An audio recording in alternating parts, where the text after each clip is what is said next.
Okay, good morning everybody. Let us begin with the metta meditation. May all beings be happy and secure. May all beings have happy minds, whatever living beings there may be, without exception, weak or strong, long or large, medium, short, subtle or gross, visible or invisible, living near or far, born or coming to birth. May all beings have happy minds.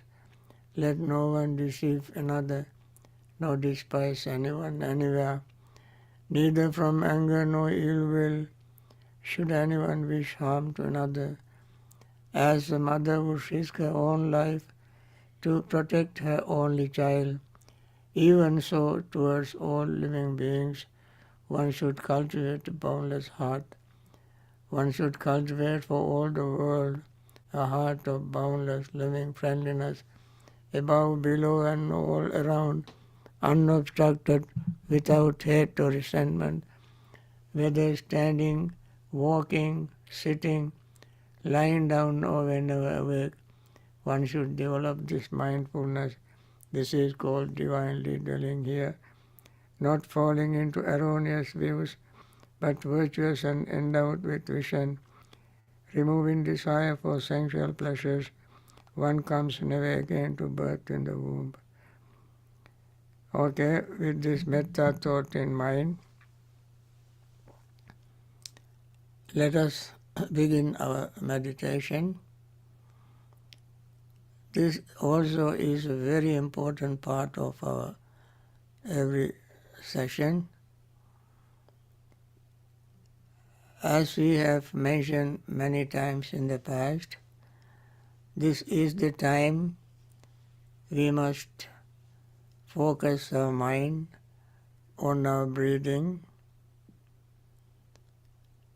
without verbalizing or conceptualizing.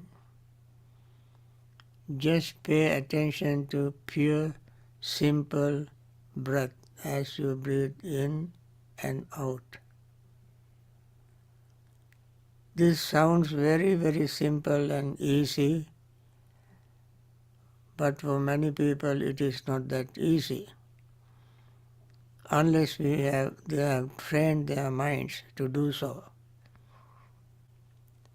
So if you have not trained your mind, please start now. Pay attention to your breath and notice the breath rising and falling, appearing and disappearing. This appearance and disappearance of breath is not to be taken as seeing with our eyes. This is the feeling. We feel the breath coming in and going out. Even this feeling is changing as breath changes. So we perceive it mentally. Even that perception changes as we breathe in and out. We have intentional attention to the breath. That also changes. We are conscious of the breath. That consciousness changes. So what we notice always is the change of the breath, feelings, perceptions, thoughts, and consciousness of the body. Breath is the body, breath, body, and the feeling and so on. As we keep paying total mindful attention to the function of breathing, mind and body becomes relatively calm relaxed and peaceful. You have to do it exactly as I mentioned, to see this calmness and quietness and peaceful experience. At that time, no greed, no desire arises in the mind. Because when greed and desire arises, mind gets agitated, excited.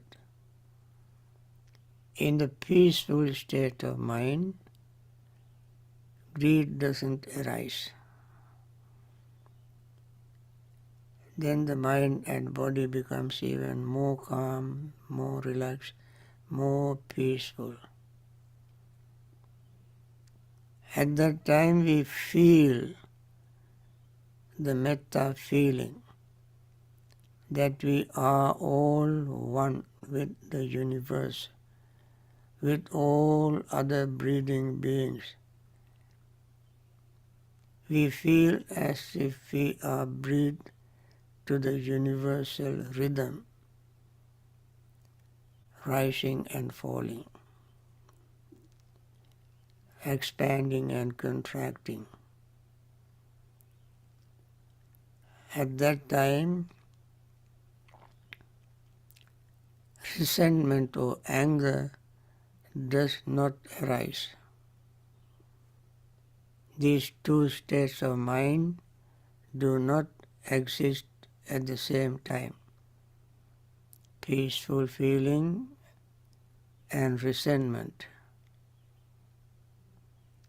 And resentment fades away. Peaceful feeling dominates the mind. And it is so calm and relaxed and peaceful that sometimes people feel sleepy and drowsy. Sleepiness and drowsiness is very sweet and people tend to welcome it. But sleepiness and drowsiness does not bring up any insight, wisdom. And therefore we have to overcome sleepiness and drowsiness. One of the ways of overcoming sleepiness and drowsiness is visualizing very bright light, as bright as the sunlight, in the blue sky without clouds. When the sun shines, it brings very bright light.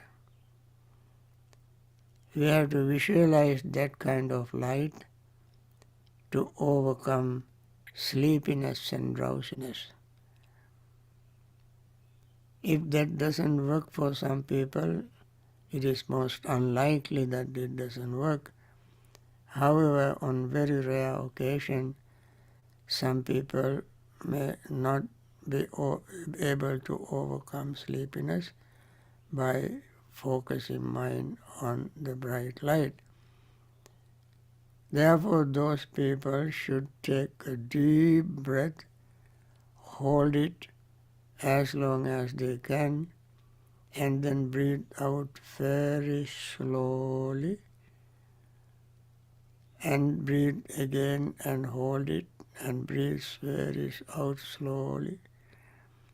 When you do it many times as necessary, your body warms up, sleepiness disappears. When sleepiness disappears, you may have more energy. That might lead to restlessness and worry. Restlessness can arise because of incomplete work or incorrect work that we have done in the past, or some traumatic experience, or some delightful experience. Due to those things, restlessness and worry can arise. Or the mind will go to the future. We may plan the future, thinking of what we are going to do later on, making telephone calls, calling people, talking, joking, and various future things. This way the mind vacillates between the past and the future. So we have to stop that. In order to stop that, we must anchor the mind on the present moment. Present moment is not an empty moment, it is filled with the breath. Breath is going on in and out all the time. So we deliberately anchor our mind on the present moment. Then restlessness and worry fades away. Then we may still have doubt about our own practice, our own success, or doubt about the Buddha, Dhamma, Sangha, discipline, and so forth. We have no reason to doubt the Buddha because he is the one who introduced this system from his own personal experience. He practiced it over and over again and gained enlightenment, became Buddha. Even for him to attain enlightenment, he used the breath, focusing mind on it. The whole path opened to him when he focused the mind on the breath, just like previous Buddhas. And then he saw the path is led through the Dhamma, and he followed the Dhamma and made the Dhamma his teacher. So doubly reinforced, he teaches us how to practice. Following his instructions, many millions of disciples attain full enlightenment. So the system works, and we have no reason to doubt. We follow the system to gain the same insight. Moreover, we already have overcome greed, resentment, sleepiness and drowsiness, restlessness and worry by following his instructions. And therefore we can also attain the same state. With this confidence, we become joyful. Joy arises when we know that all our hindrances are gone, disappeared. That makes the mind even more calm, more relaxed and peaceful. That leads to happiness. The one with happiness gains concentration. When we gain concentration, we can see impermanence of everything that we know. Everything. Body, feeling, perception, thought and consciousness are the things that we have. We use our concentration to see them changing every fraction of a second. So the concentrated mind can see things as they really are. That is the way to overcome greed, hatred and delusion. In the face of always disappearance of form, feeling and so forth, greed cannot arise. Similarly, resentment or anger or delusion cannot arise. So friends, with these few words, I want to stop talking and let us spend next 15 minutes practicing meditation.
by means of this meritorious deed, may I never join with the foolish, may I always join with the wise, until the time I attain Nibbana. May the suffering be free from suffering, may the fear-struck be free from fear, may the grieving be free from grief, so too may all beings be. From the highest realm of existence to the lowest, may all beings arisen in these realms, with form and without form, with perception and without perception, be released from all suffering and attain to perfect peace. Excellent, excellent, excellent. Friends,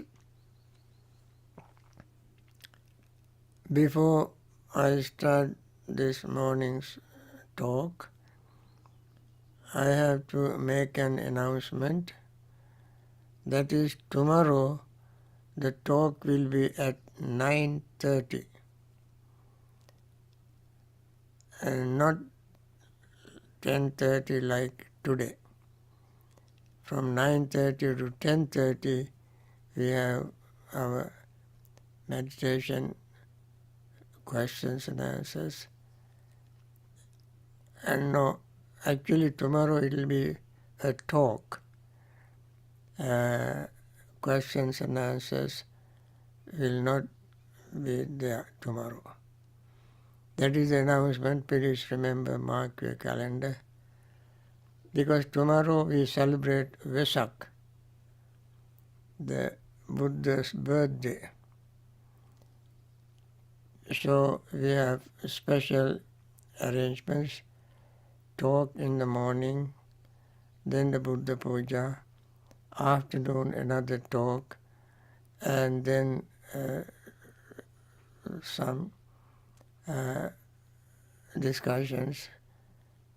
And all these things will take place tomorrow. The whole day will be busy celebrating Buddha's birthday.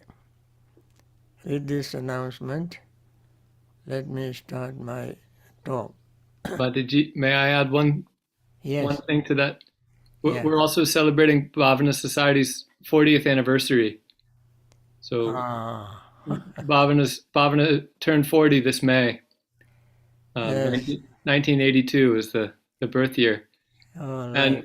And for those of you who would like to make the trek out here, you're welcome to join us for the festivities. As Bhante G said, we'll start at 9:30 and we'll go until about 4 o'clock in the afternoon. Yeah. And if you're far away or you prefer to stay home, the whole event will be live streamed using this same link, and it'll also be on YouTube Live. Yes. That is an important part of this celebration. I forgot that. Anyway, today I have been giving series of talks on the factors of enlightenment. And the first one, the factors of enlightenment are 37. I like to repeat them for everybody to remember. 37 factors are 4 foundations of mindfulness, 4 striving, and 4 practice of basis of accomplishment, and the 5 faculties, 5 powers, 7 factors of enlightenment, and 8 Noble Eightfold Path. These are 37. So I was talking on the first one, first group, 4 foundations of mindfulness. I was talking on the first one, mindfulness of the body. We discussed mindfulness of feeling, mindfulness of posture, mindfulness of clear comprehension, mindfulness of parts of the body, 32 parts of the body. And today, the number 5. In the 5th group, we have mindfulness of the aggregates, what you call elements. We are very primitive elements. So all other elements come out of these 4 basic elements. They are earth, water, fire, air. These are the 4 elements. How can we meditate on that? It is just, we have mentioned 32 parts of the body, and last time I mentioned first 20 parts belong to the earth element. Last 12 parts belongs to water elements. We mention them by name. Today I want to spend little time explaining each element. Friends, elements we cannot see, but we know elements through their characteristics. For instance, and also the Buddha mentioned these elements in a very simple way, without elaborating in that particular section. So the meditator knows this is earth element, this is water element, this is heat element, this is air element. Just like that. And they are all in our body. This body is made up of these elements. Now when those elements are together, we call us by different names. John, Mary, Bhante G, and so forth and so on, give names. But when we separate these elements, there are no such people. Buddha gave a simile. He always wants to make things clear through similes. This simile is of a butcher, a skillful butcher, who slaughters a cow and cut that cow up into 4 parts. And then when you see these parts, you only know these parts as beef. Even the cow concept is no longer there. Cow concept is not there. While leading the cow to abattoir, butchering place, while leading cow there, you know that this is a cow. While slaughtering, butcher knows that that is a cow. But after cutting up and selling, he does not sell cows. He sells beef. Cow concept is no longer there. Now the beef concept is there. It is therefore, when these elements are together, we have, in conventional sense, we name person, animal, and so on. When they are separated, we don't call animal or persons. We call those parts as 32 parts and so on. In this case, 4 elements. So, why is that? Why wanted Buddha? Why Buddha wanted us to separate them from our personality and look at them in our meditation practice is because he wanted us to have a clear comprehension of non-existence of anything permanent in it. Exactly like our self. To be very specific, he did not want us to see some permanent entity called self in us. And therefore he wanted us to look at these parts as mere elements, dhatu. So as I started talking, these elements we cannot see. Even though when we separate the parts into 4 or 32 and so on, we do not see elements. But we can know elements through their characteristics. For instance, earth elements' characteristics is hardness. Hardness. Hardness does not exist by itself. Hardness in the body exists with other elements. For instance, even in the water element there is hardness. Even in the water element there is earth element. In the water element there is a heat element. In the water element there is air element. So, therefore we cannot see them. They are so fine, so refined, and so invisible, and yet we experience them. Hardness we experience in our earth element. When you touch, when you press any part of your body, you can feel the hardness, even softness. That feeling comes from the earth element. And earth element occupies space. Earth element has weight.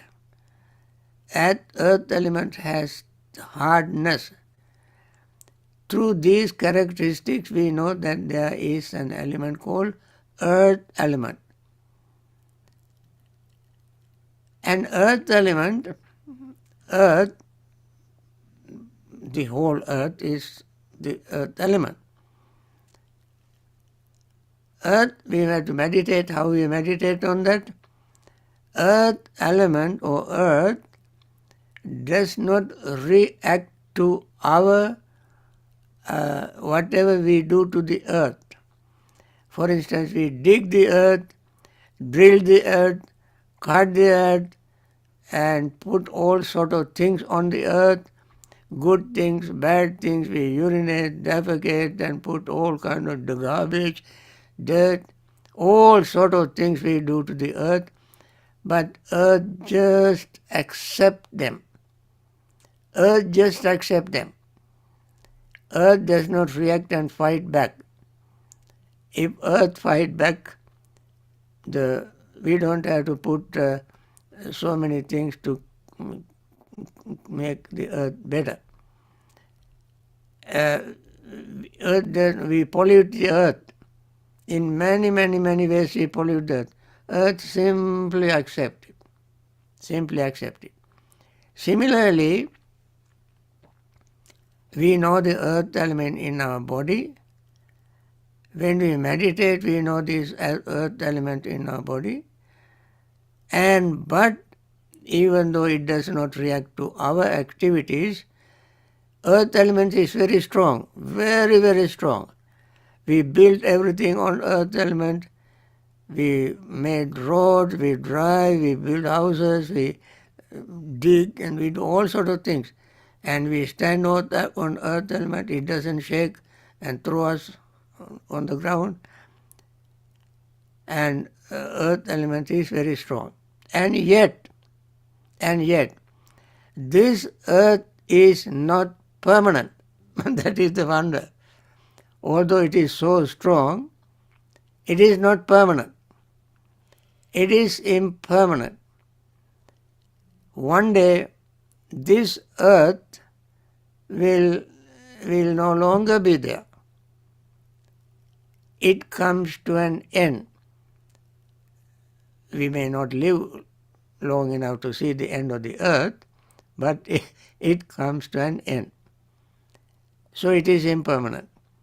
This earth does not have a self in itself, within it, to protect it, to do whatever the earth wants. There's no self. So, in our body, earth element is there. We renew the earth element by taking nourishment, food, material food, all sort of food, protein, vitamin, mineral, iron, copper, zinc, and all kind of names we use for the things that we bring into the body to strengthen earth element. To make our bones strong, we take something, calcium, magnesium, and zinc, sort of things to make the body strong, the bone strong. In order to make it, in order to maintain it. Otherwise, they slowly become porous and break and, get into trouble. And therefore, earth element is not permanent. It is changing, and we have to replace them. Every cell in our bones, every cell in our bones in our body, round bone or flat bone and so forth, we have to renew them all the time. And that is because it is impermanent. Although it is very hard, it is impermanent. That happens to us in our body. That happens to the same as happened to the earth that we stand on, and so forth. And this is how we have to use the earth element in our meditation. Then, water element. Water element has the characteristic of cohesion. It can stick things together. Although it appears to us it doesn't, but it does. For instance, if you take even the very, very fundamental, basic H2O level, the water element has the very powerful great power to cling things together, stick together, glue together. They attract to each other. So, for instance, we take sand and cement. When they are separate, they don't mix. We put sand, cement, and little rocks, and then pour water, then it becomes hard, solid. That property, the binding property, is in the water element. And that we have in our body. In our hair, nail, teeth, skin, and so forth, there is water element. We don't see them, but if water element is or water dried or dehydrate, and then there is on the skin, when the skin moisture disappears, we will have dry skin. When the head moisture disappears, we have dandruff. When hair doesn't have water element, then hair is brittle, can break in. It doesn't remain like long hair, short hair on our head. They all will disappear. So water element is holding all this together, holding all our, most of the part of our body is water element. And therefore it keeps, for instance, we know blood, saliva, urine and all these are based on water element. And the water element does not exist by itself. Water element also has earth element. As I mentioned, fire elements and air element. How do we know that earth, water element has air elements, what you call earth elements? When you take water and throw at somebody and use very powerful pipe, and just like when people demonstrate, police comes with the big trucks and use water pipes, and then it is very powerful. Water element also has power to generate electricity.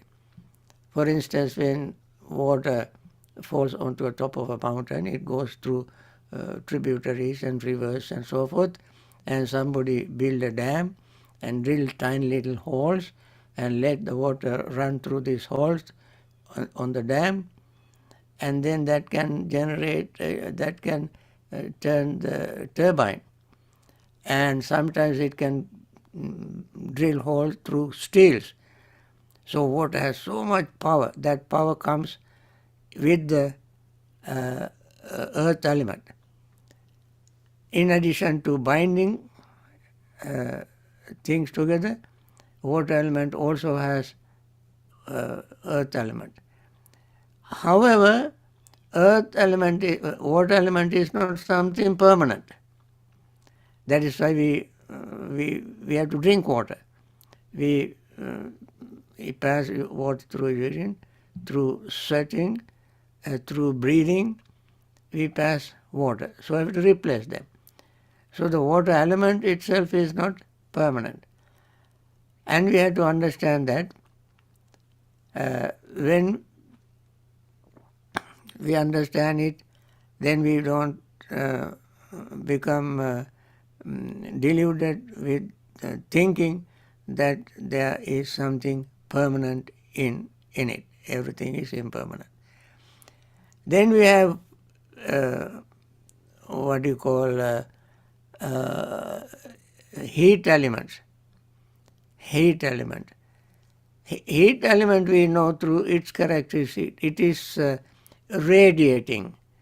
It warms up things around it.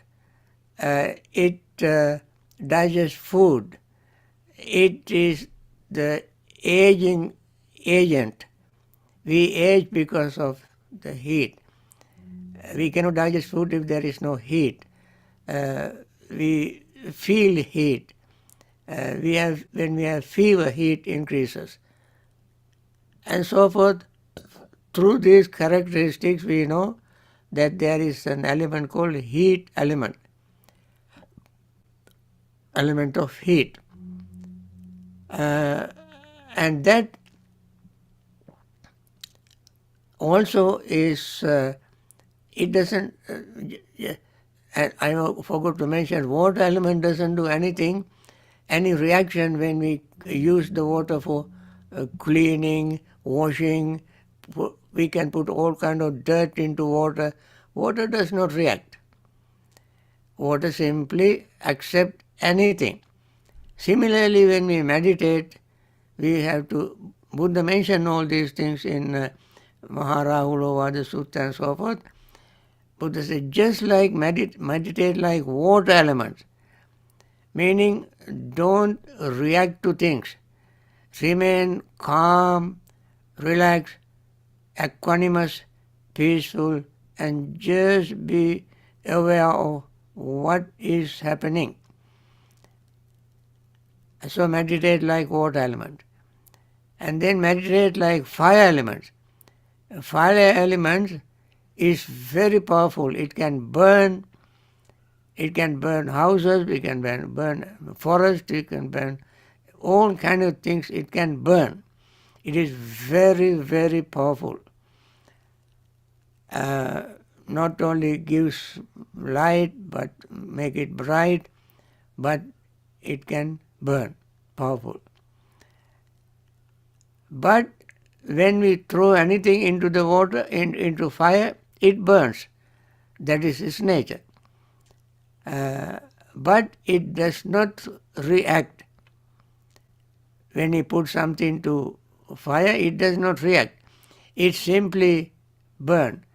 Only, of course, when you pour water into fire, fire will be extinguished. Otherwise, it does its job. So the fire elements is like that, and we have that, and we meditate like fire elements without reacting, without doing anything to the things that it burns. It simply burns. Then air element. We have air elements. The only way to know air element, we cannot see air. We cannot see air. We feel air.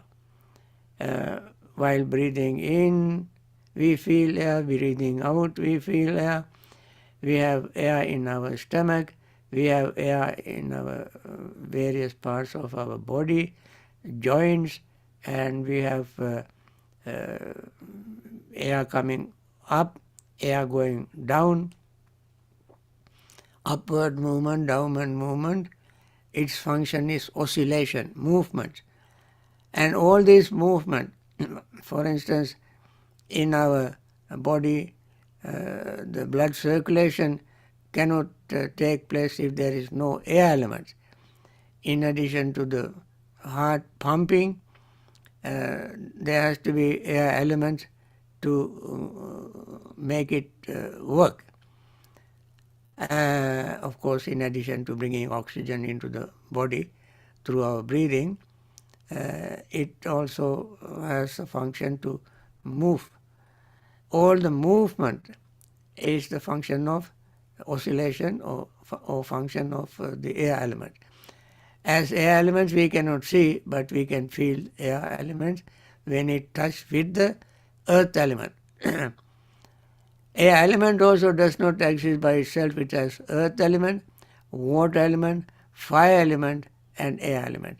All the four elements are there in one air element.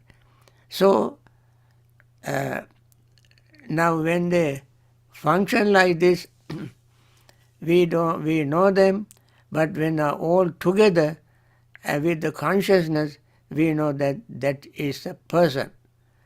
When they are separated, they have their own personal names, their own identity, but when they are together with the body, with consciousness, we call a person or body.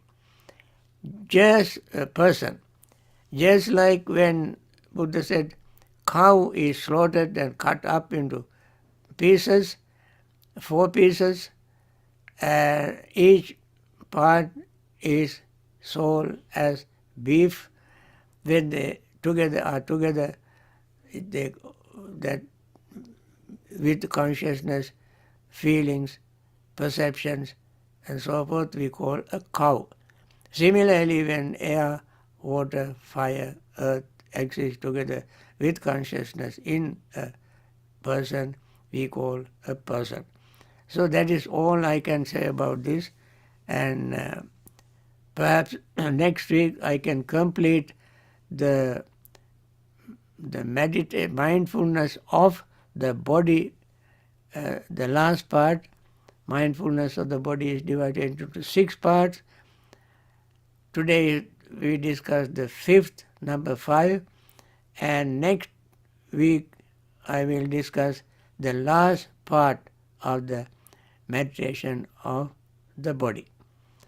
With this, I end up this morning's talk, and also I like to end this with my regular benediction, wishing all those who are suffering from various diseases taken care of by very compassionate doctors and nurses and hospital staffs.